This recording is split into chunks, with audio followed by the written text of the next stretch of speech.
Hello दोस्तों नमस्कार बापोद्रा blog में सर्वे श्वेताजनों हार्दिक स्वागत है। तो जय हिंद जय भारत जय લીલભાઈ में અને આજે આપણે હાવ દેશી રીતમાં રેસીપી બનાવવાની છે રગડો કે રગડો કઈ રીતના બનાવવો અને કેવો કલર આવવો જોઈએ અને કયા મસાલા નાખવા। તો ચાલો આપણે રેસીપી રગડો બનાવવાનું સ્ટાર્ટ કરીએ અને કઈ રીતે બનાવવો। તો પહેલાં કઈ કઈ વસ્તુ આપણે તૈયાર કરીને રાખવી। તો ચાલો ચાલીએ ને બતાવું। દોસ્તો આ છે ડુંગળી, બરાબર। આ રીતના ઝીણી ઝીણી આખી ડુંગળીને કાપીને રાખવાની। પછી તમારે જેટલા સદસ્યોનો બનાવવો હોય એટલા 8-10 જણા હોય તો 2-3 ડુંગળી કાપવાની અને ઓછા હોય તો એ પ્રમાણે, બરાબર। અને ચાલો હજી આપણે વટાણા જોઈએ। તો ગાઈઝ અત્યારે આપણે આમાં વટાણા અને બટેટા, વટાણા 2 દિવસ પલાળી રાખવાના। 1 દિવસ પલાળો, સાંજના પલાળીને સવારે બનાવવાનો હોય અથવા બપોરના અથવા સાંજના બનાવવાનો હોય તો એ બપોરના અથવા સાંજના પલાળી દેવાના અથવા સવારમાં। અને પછી તે વટાણાનું પલાળેલા બાફી નાખવાના અને બટેકાના 1 માંથી 4 કટકા કરવાના અને મીઠું અને હળદર નાખી અને બાફી લેવાના। કમ્પ્લીટ બાફી લ્યો પછી એને ચેક કરતું રહેવાનું। 4-5 સીટી થવા દેવાના। કુકરમાં મૂકો તો અને આમાં મૂકો તો ચેક કરવા પડશે।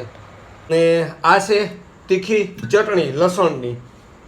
બાકીની ચટણી બધી આપણે ઓલરેડી આપણા આગળ પડી છે બનાવેલી।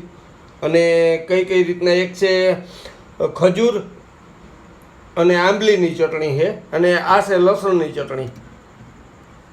તો આ રીતના બનાવી છે અને આ બનાવી ત્યારે પહેલાં લસણ ને ચટણી નાખી ખાંડીને એકદમ ઘોરવા જેવું બનાવીને થોડુંક પાણી નાખીને મિક્સ કરી નાખવાની। બટેટાને ચેક કરી લઈએ, બફાઈ ગયા છે કમ્પ્લીટ। અને હવે આને આપણે કાઢી લઈએ। તો એવું આપણે આમાં થોડુંક તેલ, એટલું ઓઇલ અને તેલ પકીએ આપણે।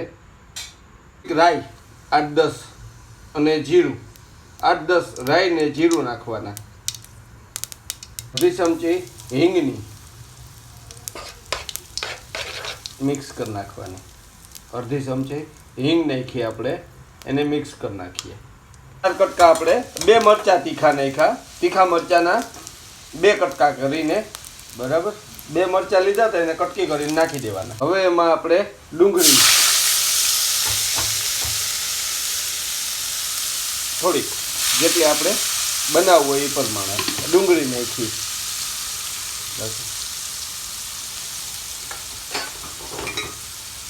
ડુંગળી નાખી અને મિક્સ કરી નાખવાનું।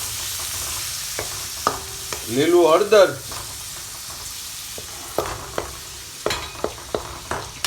પછી આદુ એ મિક્સ કરી આપણે આમાં ને આને ચડવા દઈએ થોડીક વાર, બરાબર। આ ચડી જાય કમ્પ્લીટ એટલે એમાં 2 ટમેટા લીધા હતા એ નાખ્યા આપણે। આ 2 ટમેટા એને મિક્સ કરી લેવાના ભેગા આ રીતના।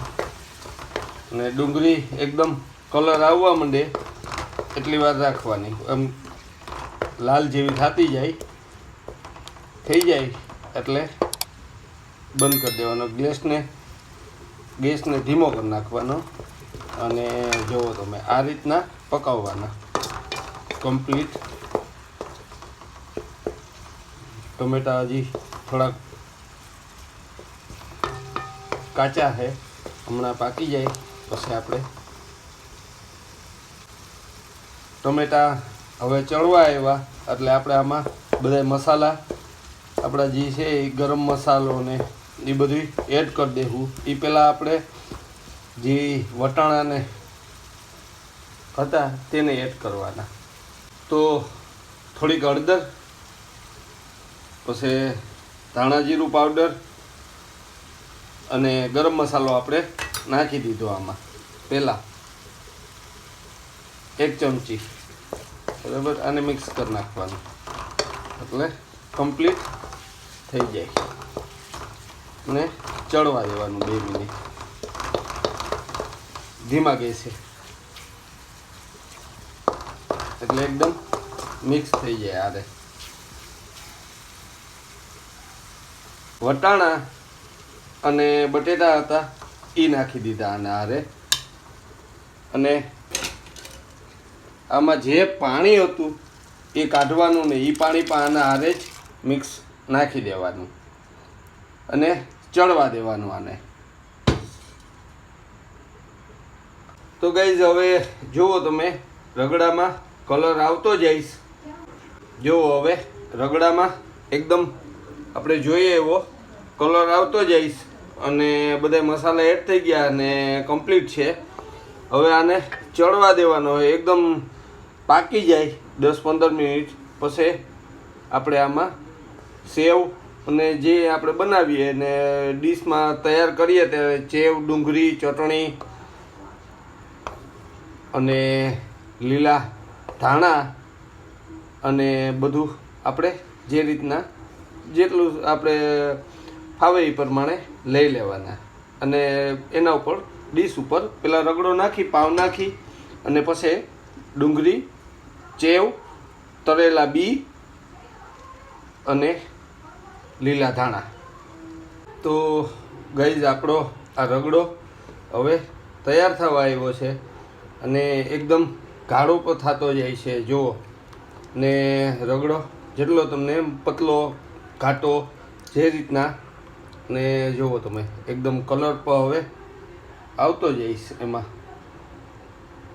તો આ રીતના ને પછી આપણે સેવ લીધી છે એ બધું તમને જે રીતના કીધું એ રીતના, અને હજી થોડીક વાર આને ચડવા દઈએ કેમ કે હજી થોડોક પતલો છે, એકદમ ઘાટો થવો જોઈએ. તો આ રીતના રગડો તૈયાર થઈ ગયો આપણો. ને જે રીતના તમારે પણ બનાવવો હોય તો તમે પણ ઘરે બનાવી શકો છો અને ટેસ્ટ એકદમ સારો એવો આવશે. ને જેવો આપણે બજારમાંથી લઈએ છીએ એ જ રીતના એને એવો જ લાગશે. તો આ રીતના રગડો આપણો તૈયાર થઈ ગયો છે. તો હવે કંઈ લાઈક શેરનું તો કંઈ કહેવાનું નથી અને જુઓ તમે કમ્પ્લીટ